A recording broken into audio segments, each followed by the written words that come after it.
Calling in live from the T9 keyboard graveyard. We just finished playing Pong on our Blackberries. We're ready for another great episode today. We're wrestling with the big question. Have our phones gone from tools to tyrants? And finally, we're settling the surprisingly heated argument. Is a voice memo an acceptable way to text? Jose swears it's not just acceptable, it's the future. Hang up, hang out. This is the All In Podcast. Bada bing, bada boom. Bing, bada bing, bada bing, bada boom. Bada bing, bada boom. All right, so we're all in on not letting our phones control our lives. But I'd love to know, what is your preferred phone and why is it the iPhone 17 Pro Max? If there was a phone that controlled your life, it would be the iPhone 17 Pro Max. How big is it? What is it about Apple that attracts us so much? It's like the ecosystem. The ecosystem. It's not just any one particular device. It's so sleek looking. Yes. It's the fact that my AirPod connects to my laptop, which connects to my phone, which connects to my Apple Air Home, which connects to my other AirPods, which connect to my iPad. Which turn on the lights in my house when I wake up in the morning. I think for me, it's the fact that I can answer text messages through my computer when I'm on a meeting. 100%. Or on your watch. Yeah. Just like, you remember those calculator watches in middle school? I had one, Casio. Yeah. Great brand. Why is Apple? Yeah, I think it's the ecosystem, the fact that it looks cool. It just looks pretty. And it's also just what everyone has. And it's not that I'm trying to follow the trend of everyone else. It's that I'm trying to make sure that all the group chats I have with my friends are blue. Don't be that guy. Mm-hmm. I have that guy. I have that guy in my life. I've offered to personally buy him an iPhone. I'm like, I will literally buy you an iPhone because I am so tired of being in group text with you. I just don't even want you to be in the group text anymore. Yeah. Oh, yeah. One of my groomsmen doesn't have an iPhone anymore. And I created a group chat with all my groomsmen except for him. And then I would just text them stuff individually. Don't have him ruin it. Yeah. Don't have him ruin it. We literally, I mean, our roommates in college, plus a couple other guys, our group text is called Back on the Blue because we had one particular friend that did not have an iPhone, which made the texts green. And then finally he got the iPhone. And so shout out to the Back on the Blue boys back home. We love you guys. Thanks for listening. So here's the deal. Phones have changed a lot since 2007. Okay, we've gone from just having phones to now we have smartphones, which is one of the most creative terms you could ever come up with. Oh, your phone can do more things than just call? We'll call it smartphone. I think it's fair to call it a smartphone. You think so? I just think you couldn't come up with a better name. Smartphone. I mean, have you seen this stuff about how our phones have more computing power, like in one single phone, than NASA did whenever we went to the moon? Well, we didn't even get to the moon. That's the whole allegedly. thing. It was like we allegedly got to the moon. Well, hey, you can allegedly get to the moon with your phone now. So, I mean, like, I don't think it's that your iPhone's going to score above a 35 on their ACT.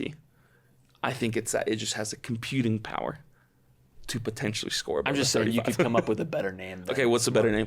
So I don't know. I'm just saying you could come up with one. I don't know if I can come up with one on the spot. All right, so here's the deal. John Michael, iPhone. 16. Clayton, iPhone, 16.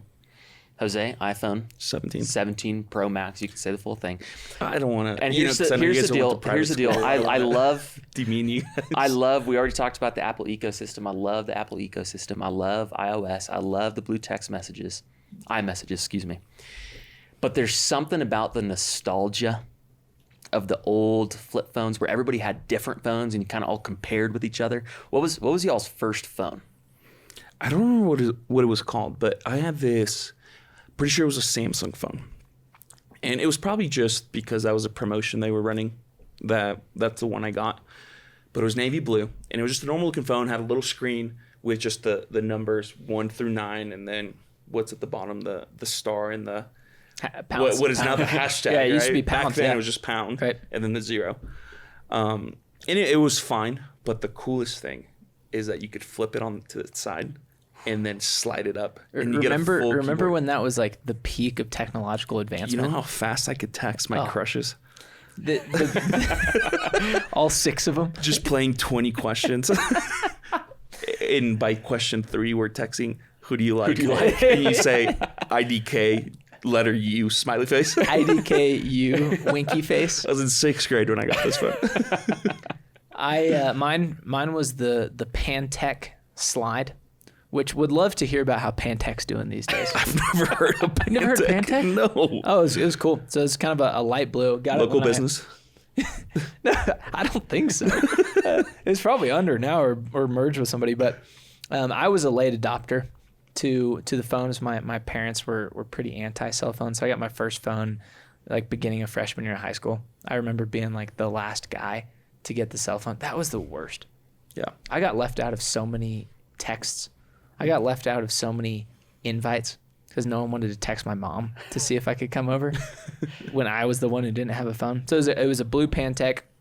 It was a flip, but it was a flip on its side. So you could type on the numbers on the front, and then you flipped it open, and it had a full keyboard. You like open it. Right, kind of like a sandwich, right? So you don't slice it, And the best part about it, though, which we don't have the same functionality with the iPhones necessarily, is I remember being at dinner in high school, texting while not looking. Call it the fadeaway. A little no look. You just know. Yeah, you just know the keyboard. A little no look, no look pass. A little TTYL, babe. Come on.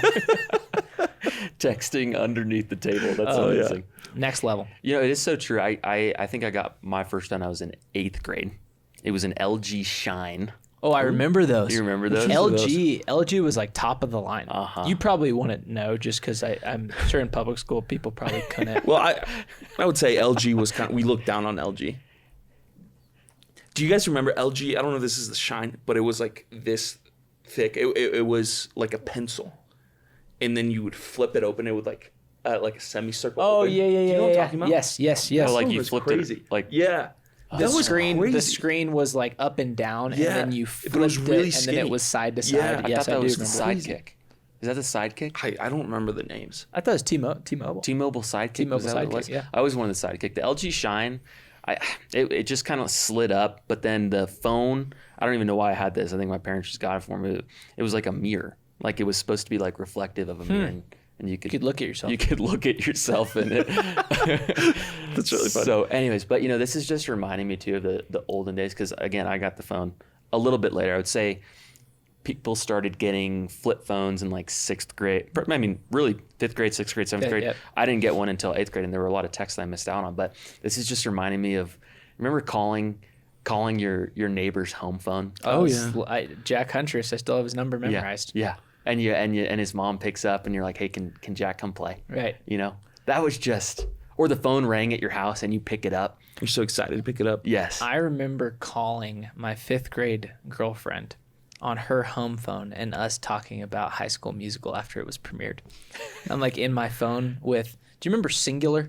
Oh yeah. Singular Wireless. That was like an old phone company. It had the little X, their logo was like the orange X guy. And we're just talking about High School Musical, and I'm in my room, like under my bed, hoping that my parents don't know I have the home phone. Well, then there's another home phone that they can listen. Oh, they it's terrifying. You're always so scared. It was Yeah. terrifying. Oh yeah. We used to do that to my mom. She'd be like, put up the phone. You know, I remember being in 6th grade, and I did not have a phone yet, but my mom had I'm surprised we haven't talked about this yet, the Motorola Razr. Oh, The that's flip top of the phone line. of all That's flip top of the phones. line, It is yeah. absolutely goated as the best flip phone of all time. You know, they brought it back. They're Really? they're doing like a modern Razr looking phone. It's not the same thing, obviously, at all. It's a smartphone. But it's a similar design. But I remember being in 6th grade, and I had a crush on this girl, Lane, and I got her phone number in school, and I got into the car, and I still remember her phone number. I will not be saying it live on this podcast, but I got in the car and I told my mom, I said, Mom, I got a girl's number. Can I use your phone? And so I took my mom's Motorola Razr, and that's how I would text my middle school girlfriend. I'll never forget. It was near the end of 6th grade.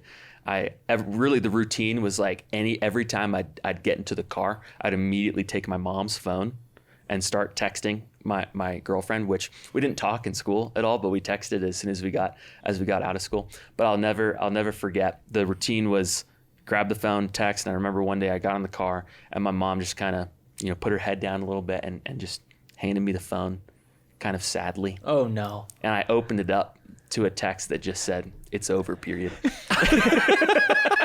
That was it. She texted your mom? She texted my mom, which I was using her phone to text my middle school girlfriend. How funny would it have been if your mom was like, "I'm not going to tell him." And then you walk in the school next day, "Hey babe, what's going on?" Well, the thing is, we didn't talk. Yeah. We didn't, you don't talk. Middle school relationship. Yeah, talk to the girl in person in middle school. Are you kidding me? You just text. I remember I had this girlfriend in 6th or 7th grade, and we were texting. She had asked me what we were doing, and my family was in town, and we were like, "Oh, we're going to North Star Mall in San Antonio." She was like, "I'm actually there right now," and I got so scared because we didn't talk in person. We just texted, and so I just didn't respond. And then that night I texted her. I was like, "Hey, I'm so sorry, my phone died." So I was so nervous to see her in real life. So I typed into ChatGPT goat flip phone. Here's what it says. Goat flip phone likely refers to the most popular flip phones, or the phrase could be a typo for a different product. That's not the case. For example, the goat flip phone is considered the most popular modern flip phone, such as the Motorola Razr. Amen. I think it's the flip phone that sold the most. It's also the one, like when you hear the Razr, the Motorola Razr, there's a recognition there. Yeah. You know exactly what people are talking about. So that actually kind of reminds me of the first phone I had wasn't actually the one I was just describing. That was the first phone that was like mine. But when we were in elementary school and my brother was in middle school, my parents had to like go do something. They would leave me behind this Nokia. Now, it wasn't like the brick Nokias that you think of, but it was these ones that had this feature that I thought was going to revolutionize how you communicate with people, where it was a walkie-talkie. Do you know what I'm talking about? Do you guys remember this? You might not. And so you could set it to, like, it's kind of like calling essentially, but you would set it to mom, and then I would press, "Hey mom," and then just wait for her to respond. That would be an important function, I feel like, to bring back. Would it? Yeah. Well, I don't know. It's the same. I feel like that is what eventually led to voice memos. So would in order to do that, everyone had to have that particular type of phone? Yeah, that specific. So that's phone. smart. Yeah, because now you're creating a whole ecosystem. Who would have thought Apple would have learned something from Nokia? So you think that was the birth of the voice memo? Was the walkie-talkie? Which that's another funny name, walkie-talkie. Yeah. Well, you're doing the walkie, you're doing the talkie, the walkie-talkie. I mean, I just remember thinking it was the best. It was so easy. Yeah. And my mom was probably so annoyed with me because I would just be like, "Hey mom, thinking about making some food. Probably just go with a bowl of cereal." Just over and out. Yeah, over. Just like leave me alone. I think for like my brother, who's just 5 years younger than me, he didn't go through the flip phone generation, and I feel like even though he's just a few years younger than we are, his experience was totally different than our experience, because we didn't have social media much in terms of our access to it on the phone from like 12 to 16, 17. So we went through kind of most of our formative years without the access to social media on your device, where our younger siblings, for example, they got their first phone at 13, 12, and it was an iPhone. And so you had instant access to Instagram, everything. Facebook on your phone, Snapchat on your phone. I'm reading a book right now called The Anxious Generation. Have you guys heard of this? I'm reading that right now too. It's by a guy named Jonathan Haidt, and it's basically like a study in the generation just below us and how anxious they are. And the conclusions that he draws, basically the only logical conclusion, is that they were the generation that started technology with iPhones in their hands, where our generation started our use of phones with flip phones, like even if it was non-smartphones. At least we started with something else, yeah. Which is crazy. It's only a 4-year difference. But the difference of a Pantech when you're 12 versus an iPhone when you're 12 is huge. Categorically, completely different. So I'd love to dive into that, how smartphones have shaped us and shaped our social lives. We're going to take a short break, and we'll be right back after this. Hey, this is Clayton from the All In Podcast. What if I told you that God was moving in places that you've never even imagined? That's exactly what you'll see in the new series Where Love Leads, a 5-episode miniseries brought to you by Focus. Travel with us across the world to see people whose lives have been transformed by Christ and see the power of mission come alive. Tap the link or scan the QR code to watch Where Love Leads now in the Seek Replay app.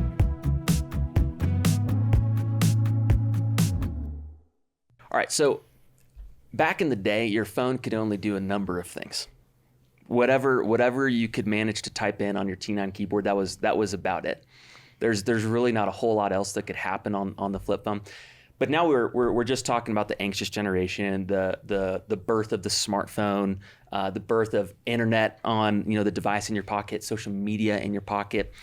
How do you think the smartphone and having access to all of those things have shaped us in our culture and perhaps shaped us individually as persons as well? Do you think we're ruled by the phones, I guess, in some sense? I mean, yes, right. Like, I do everything on my phone. Like, I pay my bills on my phone. I answer my emails on my phone. I can like log on to Teams in our Slack on our phone. Like, I can just do anything on my phone. And I don't know if this is Apple or someone else, but it just becomes so convenient to do everything on your phone. And so I've become so reliant on my phone. And I don't know what to do without it. Even like just maps. Do you guys remember having to go into MapQuest? Print it off. And print it off. And you're like trying to read it as you're driving, I guess we didn't have that because we weren't driving then. But I remember my mom driving. She's like, hey, what does it say? And I'm like, I just learned how to read a couple years ago. Like, I don't know. Yes. So short answer, yes. But Joe, Mike, what do you think? I think that the ability to have the tyranny of the phone is way more likely. But I think that with certain control mechanisms in place, that you don't have to be ruled by it. Now, I wouldn't say I'm the best example of that, because yesterday I was walking to the restroom and I realized I didn't have my phone, and I immediately hit the U-turn, went and grabbed it, went back to the restroom to go number 2. But I think there's a world in which we can grow in freedom from the phone. The difficulty is, man, it's just so great. Mm-hmm.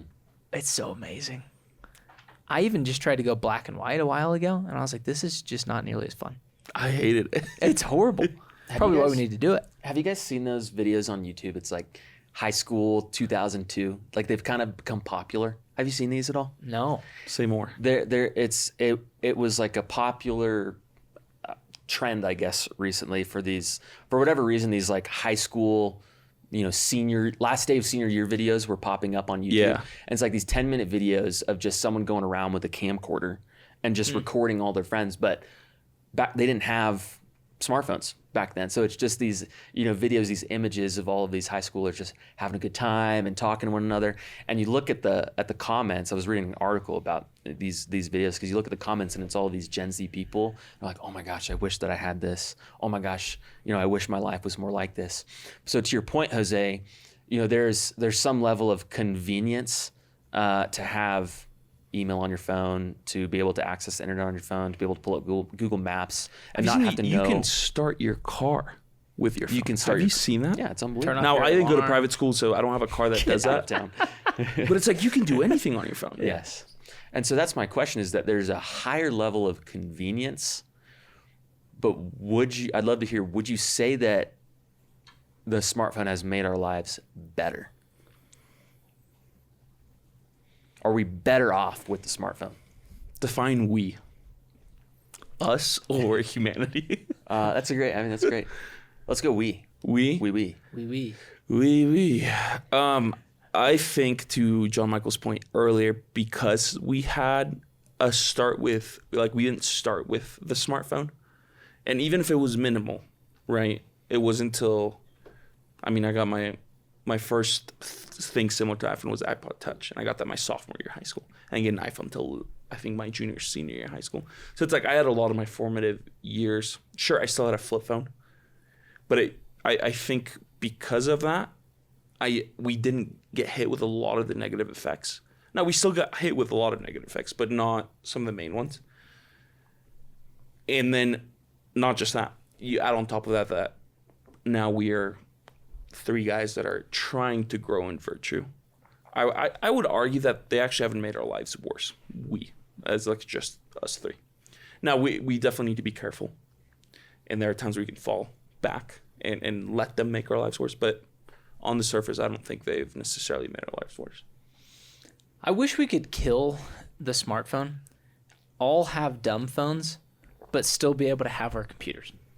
That's my ideal world I want to live in. So hear me out, okay? So I love things like FaceTime, for example. We live in Denver. The kid's grandparents lives in Texas. Like, that is a awesome element of the smartphone. I mean, my kids and their grandparents always talk about, like, they wouldn't recognize us unless we had FaceTime, because we wouldn't be able to see them grow. You know, we FaceTime them at least once a week. You can do that on your computer. Like, let's pull up the computer, let's hop on the FaceTime, you know, let's carry it around. I want to kill the convenience of the smartphone, but not the opportunity for international connection and like the quality of technology that we have on the computer.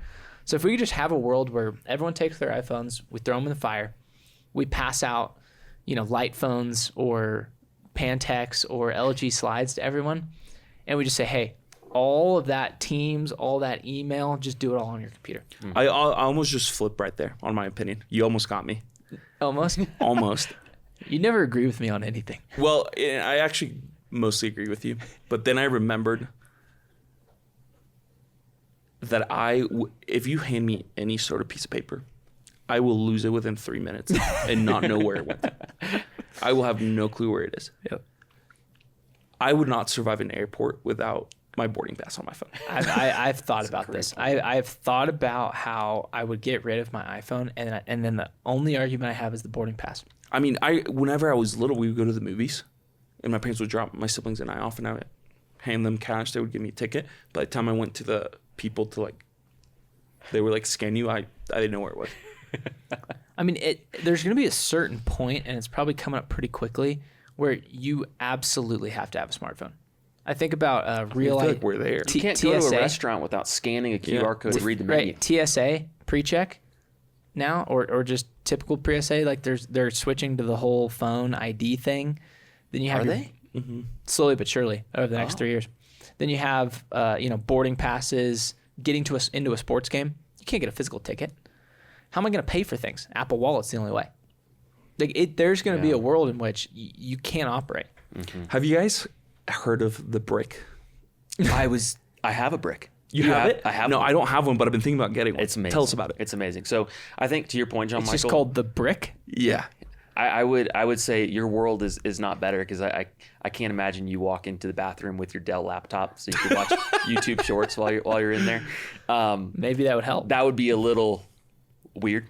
But the brick, I think, is a great middle ground. There's other tools and things out there that you can do to have the same effect on your smartphone. But essentially, it's a way to lock down different apps on your phone, different distractions on your phone. So Is it an app? So I'll explain in a second, because those apps have always existed. And then also there's the screen time function, where you can, delete all the apps and not have access to I haven't Safari been and able browsers. to access my screen time since college. Because Someone locked it up and I have no idea who, and I don't know the password. Now, thankfully, like, there's nothing disabled or enabled. Yeah. Like, it's just kind of blank, but I can't get in. So you know how you can set limits on apps on your phone? Mm-hmm. And then the notification comes up. Would you like to open this app for 1 minute, for 15 minutes, or indefinitely for the rest of the day?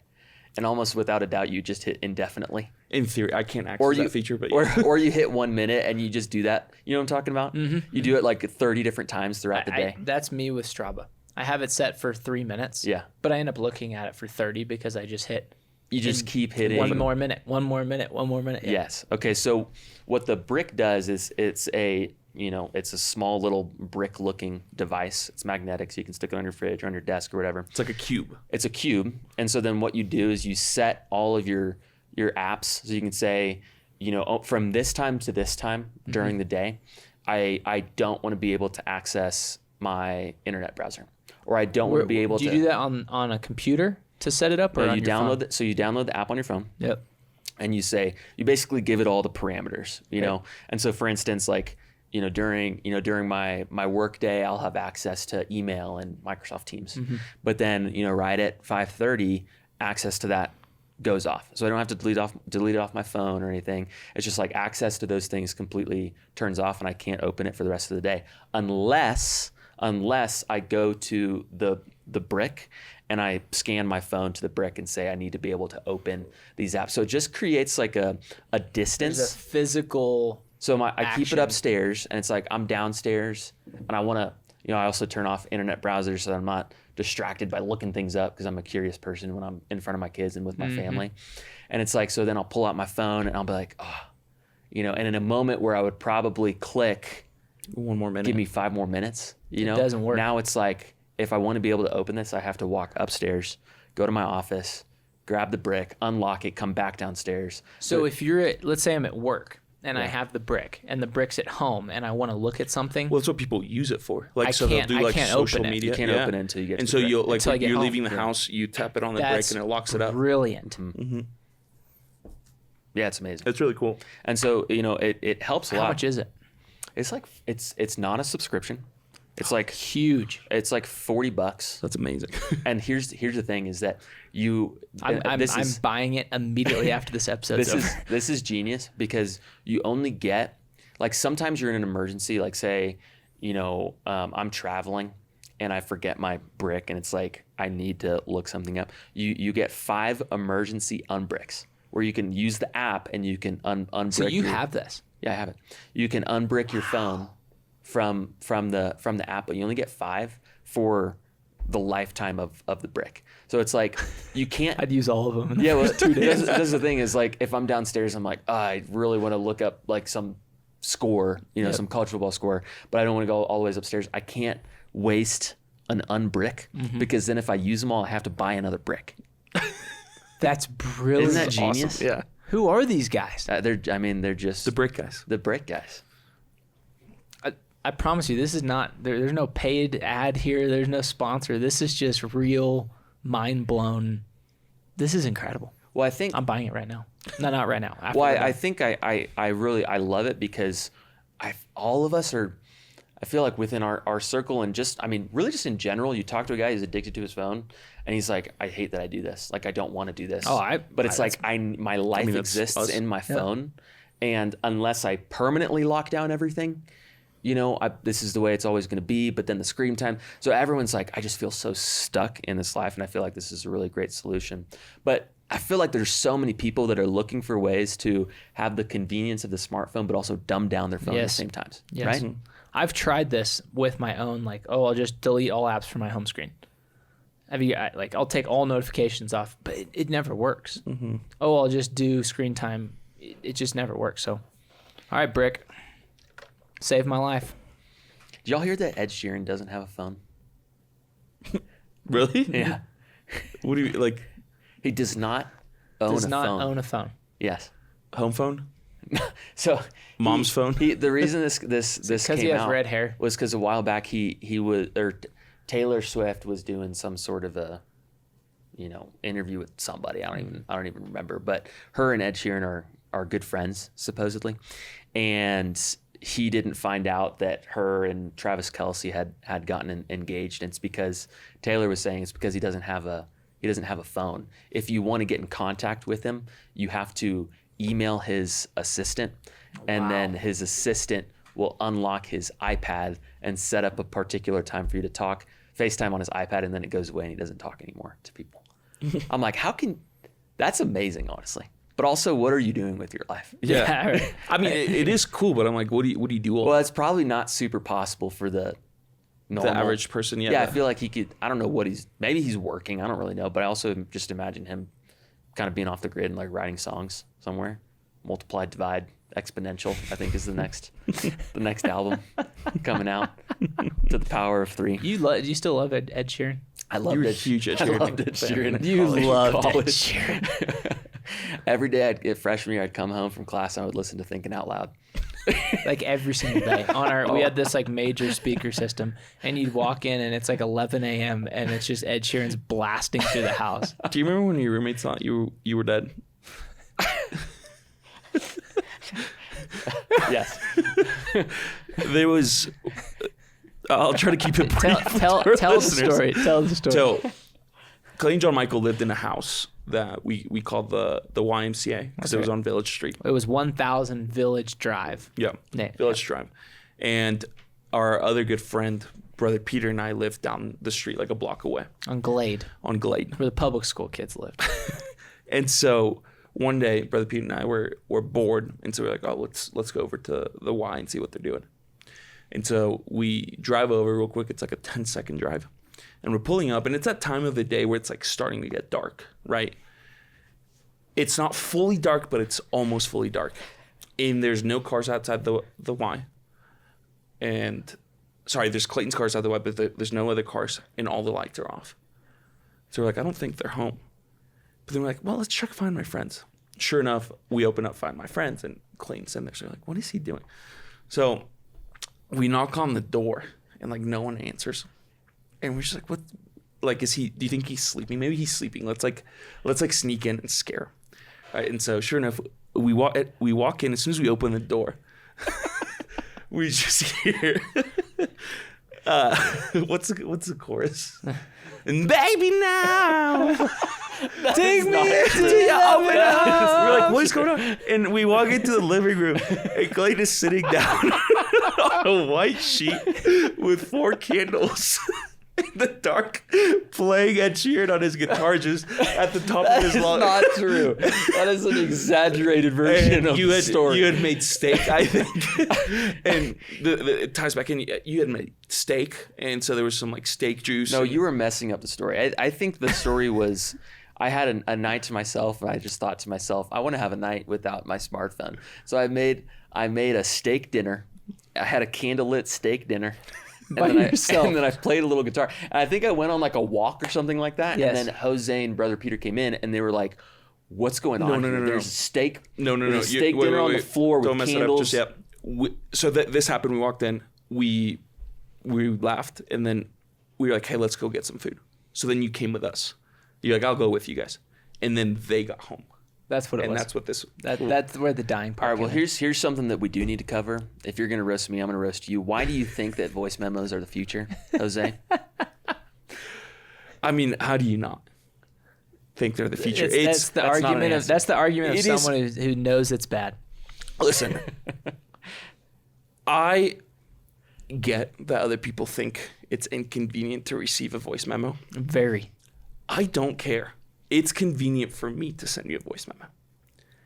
You know, it's just like, now, some people might say I'm long-winded. Sure, I'll give that to them.